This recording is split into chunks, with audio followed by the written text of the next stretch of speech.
बिस्मिल्लाहिर्रहमानिर्रहीम। अस्सलाम वालेकुम नाज़रीन, मैं इमरान खान हूँ।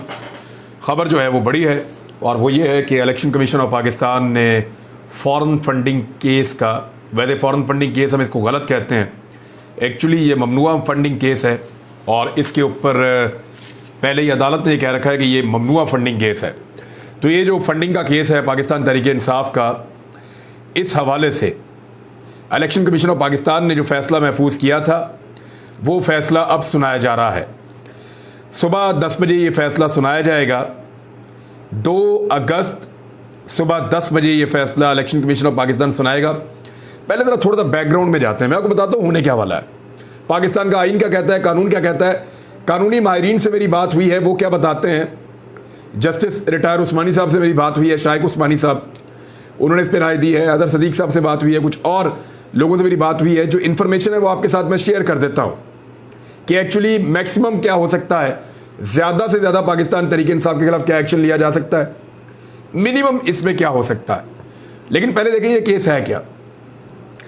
पाकिस्तान तहरीक-ए-इंसाफ के एक बानी अरकान में से रुकन थे अकबर एस बाबर। 2014 में उन्होंने ये केस दायर किया था।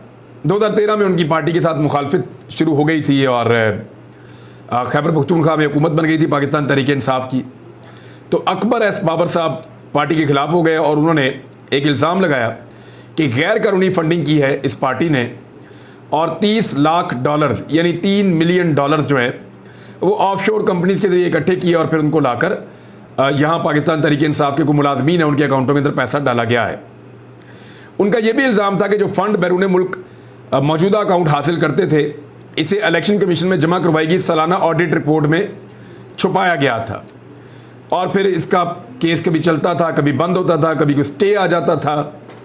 फरवरी 2017 में इस्लामाबाद हाई कोर्ट ने दायरा इख्तियार पर जायज़ा लेने के लिए इस केस को दोबारा इलेक्शन कमीशन ऑफ पाकिस्तान को भेज दिया था।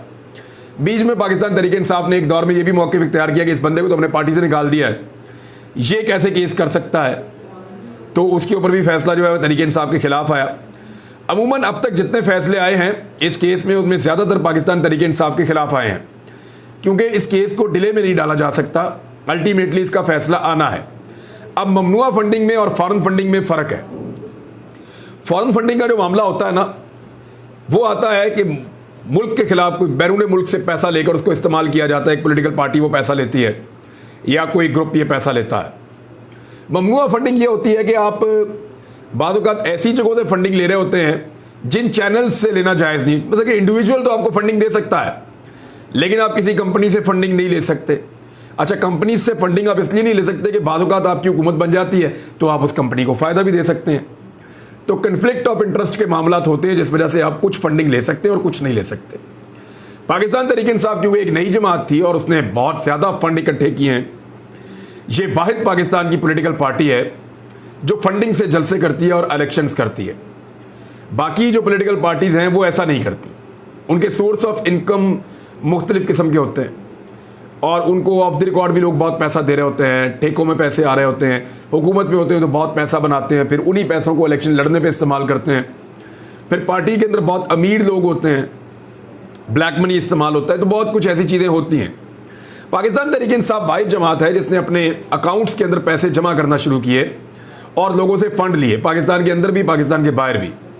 इन्होंने पूरी दुनिया के अंदर अपने मेंबर्स बनाए हुए हैं, हज़ारों की तादाद में एक एक मुल्क के अंदर मेंबर्स हैं और वो पेड मेंबर्स हैं। वो अपनी मेंबरशिप के लिए पे करते हैं पाकिस्तान तहरीक-ए-इंसाफ को, फिर वो फंडिंग इकट्ठी भी करते हैं, फिर वो अकाउंटों में पैसे डालते हैं और डाल के बैंकिंग चैनल के जरिए पाकिस्तान में पाकिस्तान तहरीक-ए-इंसाफ को भेजते हैं। तो ये पैसा तहरीक-ए-इंसाफ के पास जमा होता रहता है, इसको वो अपनी पॉलिटिकल एक्टिविटीज़ के लिए इस्तेमाल करते रहते हैं। अब इसी तरह इस फंडिंग के अंदर कुछ जगहों के अंदर कुछ कबाहतें हैं या कुछ टेक्निकल इश्यूज हैं जिनको बुनियाद बनाकर ये एक पूरा केस खड़ा किया गया है। जितने लोग भी इसको बारीक बीनी से जायज़ा लेते रहे और इसको रिपोर्ट करते रहे, उन तमाम रिपोर्टर्स का या सहाफ़ियों का ये मानना है कि फॉरेन फंडिंग का अगर आप केस देखें या ममनुआ फंडिंग का आप केस देखें तो पाकिस्तान पीपल्स पार्टी और PMLN PTI की निस्बत बहुत दूर निकल गए हैं इस मामले में। उन्होंने कहा कि अगर इन तीनों पॉलिटिकल पार्टीज़ में शफाफियत का जायज़ा लिया जाए तो पाकिस्तान तहरीक-ए-इंसाफ, नून लीग और पीपल्स पार्टी की निस्बत बहुत साफ और शफाफ फंडिंग रखती है। लेकिन इसके बावजूद क्योंकि पाकिस्तान तहरीक इंसाफ को टैग किया गया है, इसमें फंसाया जाना मकसूद है, और ताकतवर हल्के आपको पता है आजकल पीटीआई के खिलाफ हैं। तो जो ताकतवर हल्के हैं जब वो किसी के खिलाफ हो जाते हैं तो केस नहीं भी होता तब भी बन जाता है, ये तो आप जानते हैं। यानी एक आदमी है, उसने सारी जिंदगी सरकारी नौकरी नहीं की, उसके ऊपर एंटी करप्शन में केस बना देंगे। एंटी करप्शन में सिर्फ सरकारी बंदे जो है उनका केस जा सकता है। तो जब मुक्तदर हल्के, ताकतवर हल्के आपके खिलाफ हो जाए, या ताकतवर लोग आपके खिलाफ हो जाएं उस मुल्क के, या एस्टेब्लिशमेंट आपके अगेंस्ट हो जाए, तो फिर आपके खिलाफ जो है वो छोटी छोटी चीजें बहुत बड़ी हो जाती हैं, और उसी तरह की बहुत बड़ी बड़ी चीजें जो दूसरे लोगों के साथ जुड़ी होती है वो बहुत छोटी हो जाती हैं। मिसाल के तौर पे नजम सेठी ने जो कुछ लिखा है, अगर उसका 10% मैं बोलूं तो मेरे ऊपर पर्चा हो जाता है आजकल के दौर में, क्योंकि ताकतवर हल्के मेरे से खुश नहीं है, मैं उनकी मर्जी के मुताबिक नहीं चल रहा। लेकिन नजम सेठी से आजकल खुश हैं तो वो 10 गुना भी बोले तो उसको कुछ नहीं कहेंगे। इसी तरह और बहुत सारी चीजें, मिसालें मैं देना चाहूं दे सकता हूं, लेकिन चलें आगे बढ़ते हैं। अब इसमें पाकिस्तान तहरीक इंसाफ के हवाले से एक फैसला महफूज है ममनुआ फंडिंग का।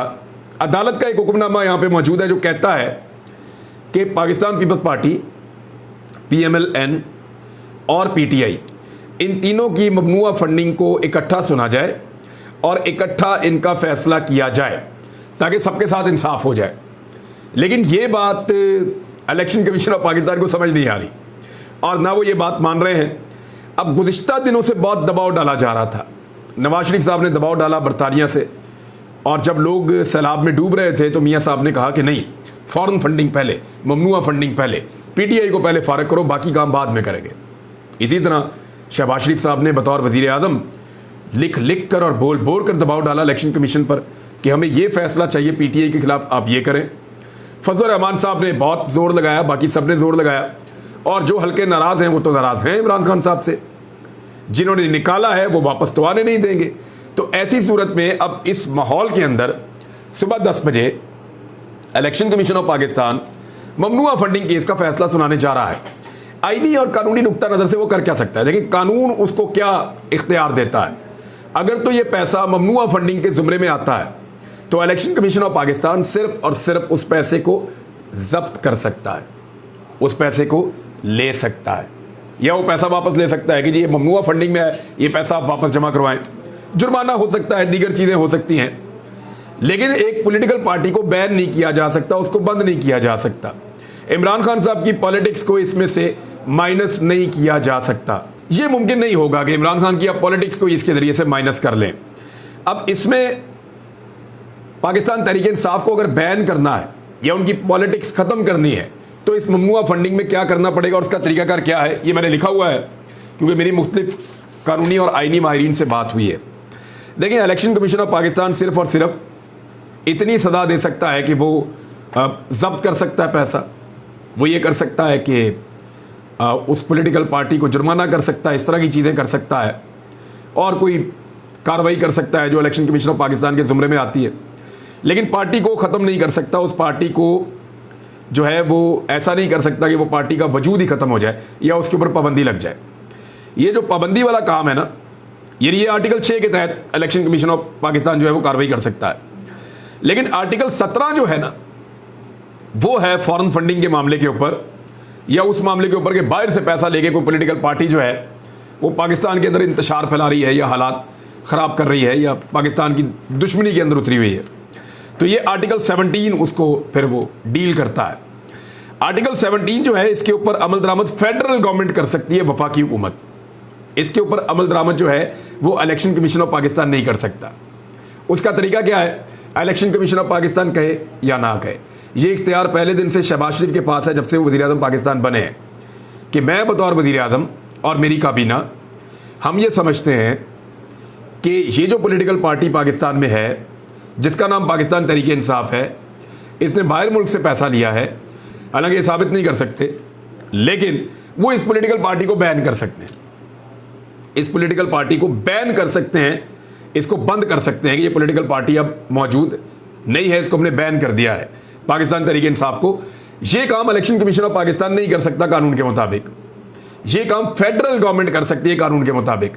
हाँ, इलेक्शन कमीशन ऑफ पाकिस्तान कल के फैसले में हो सकता है कि वो ये कहे फेडरल गवर्नमेंट को कि जनाब आप इसके ऊपर कार्रवाई कर लें, तजवीज़ दे दे या रिकमेंडेशन दे दे या उनको ये कह दे कि आप ये करें, तो इलेक्शन कमीशन ऑफ पाकिस्तान कहे या ना कहे, ये काम सिर्फ फेडरल हुकूमत कर सकती है। वफाकी हुकूमत जिसके वज़ीर-ए-आज़म शहबाज शरीफ है और पीडीएम की सारी जमातें हैं।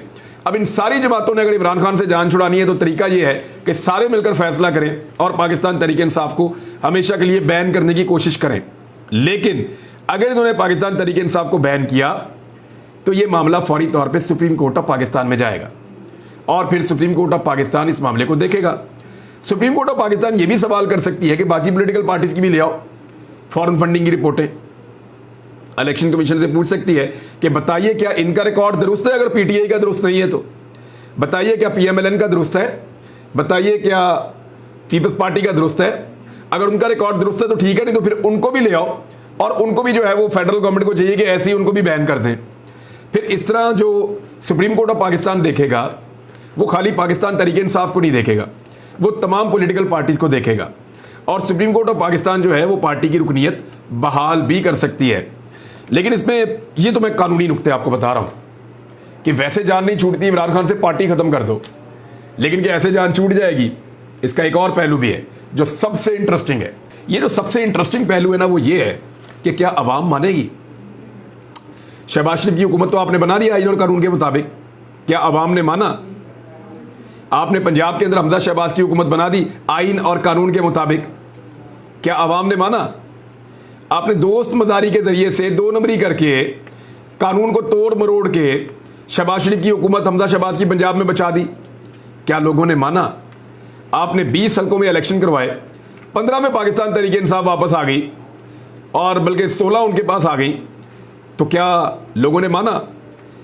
आप पाकिस्तान तहरीक इंसाफ को अगर ख़त्म भी कर देंगे तो क्या लोग मानेंगे? मेरे ख्याल में इस ज्यादती की वजह से पाकिस्तान तहरीक इंसाफ की मकबूलियत बहुत ज़्यादा बढ़ जाएगी और ये जो एक गुब्बारा फुलाया गया था फॉरेन फंडिंग का या ममनुआ फंडिंग का, इस गुब्बारे में से हवा निकल जाएगी। ये वो वाहिद चीज़ है जिसको खौफ के तौर पर तहरीक इंसाफ के ऊपर लटका कर रखा बड़े लंबे अरसे से पीएमएलएन ने, पीडीएम की दूसरी जमातों ने, फजल रहमान ने, जरदारी ने, सब ने।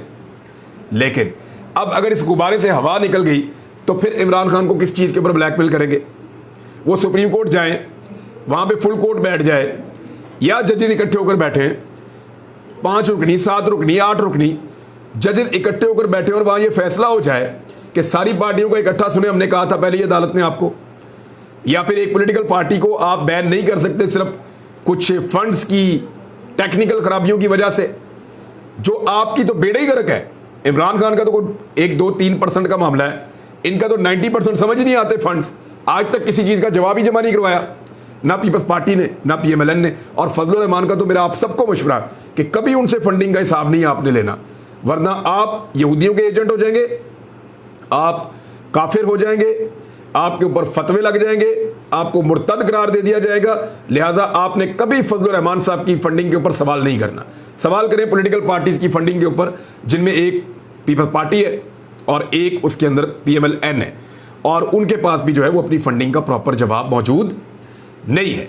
अब एक पार्टी जो जवाब दे रही थी, जिसके बाद निस्बतन जवाब था और ज्यादा जवाब था, उसके खिलाफ मुमकिना तौर पे अब फैसला आने जा रहा है। लेकिन लोग क्या इसको मानेंगे? इससे इमरान खान की हमदर्दी में और पाकिस्तान तहरीक इंसाफ की मकबूलियत में इजाफा होगा। अगर ऐसी कोई ज्यादती हुई तो ये था जी फॉरेन फंडिंग का अब तक का मामला। देखें फैसला क्या आता है, उसके बाद फिर बात करते हैं। अपना ख्याल रखिएगा। अल्लाह हाफिज।